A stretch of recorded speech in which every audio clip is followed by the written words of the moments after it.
മരണപ്പെട്ട കുഞ്ഞുങ്ങൾക്ക് വേണ്ടി നാം പ്രാർത്ഥിക്കുന്നത് അവർ തെറ്റുകാരായതുകൊണ്ടല്ല. ഇബ്നു ഹജർ റഹ്മത്തുള്ളാഹി അലൈഹി തന്നെ പറഞ്ഞല്ലോ, അദ്ദുആഉ ഫി ഹഖ്ഖിസ് സ്വഗീരി ലിറഫ്ഇദ് ദറജാത്ത്. കുഞ്ഞുങ്ങൾക്ക് വേണ്ടിയുള്ള പ്രാർത്ഥന എന്നാൽ അവരുടെ സ്വർഗീയമായ പദവികളെ ഉയർത്തുന്നതിന് വേണ്ടിയിട്ടാണ്. അതാണ് അതിൻ്റെ താല്പര്യം.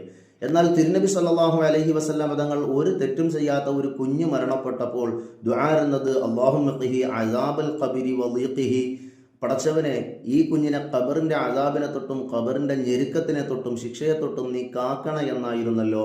അപ്പോൾ കുഞ്ഞുങ്ങൾക്ക് ഖബറിൽ ശിക്ഷയുണ്ടാകും എന്നല്ലേ ഇതിൽ നിന്ന് മനസ്സിലാക്കാൻ കഴിയുക?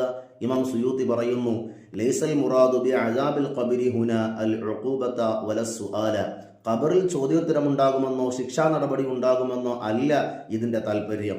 ബൽ മുജറദുൽ അലമി ബിൽ ഗമ്മി വൽ ഹസ്റതി വൽ വഹ്ശതി വല്ലഗ്ത.